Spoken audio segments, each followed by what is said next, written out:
10 মিনিটে শেষ করে দেবে। তোর খুব অহংকার তাই না?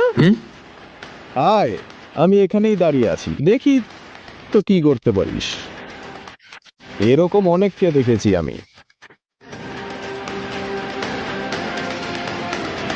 হ্যালো, শুনুন আমার কথা। ইয়াং মাস্টার, এই পাশে।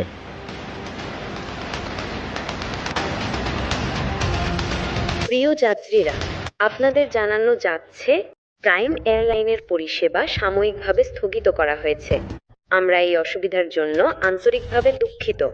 সমস্ত যাত্রীদের অনুরোধ করা হচ্ছে আমাদের হ্যালো। অফিসিয়াল ওয়েবসাইট এই, অথবা হেল্পলাইনে যোগাযোগ অথরিটি। করে তথ্য সংগ্রহ অথরিটি, করুন। অথরিটি, আমার অনুমতি ছাড়া, কোনো নোটিশ ছাড়াই এই ঘোষণা কেন হচ্ছে? স্যার, ওপর থেকে তৎক্ষণাৎ নির্দেশ এসেছে। নির্দেশ? আপনার লাইসেন্স বাতিল করা। কি বলছো? আমরা এই অসুবিধার প্রাইম এয়ারলাইন্স জন্য এখন ব্যান হয়েছে। আন্তরিকভাবে দুঃখিত।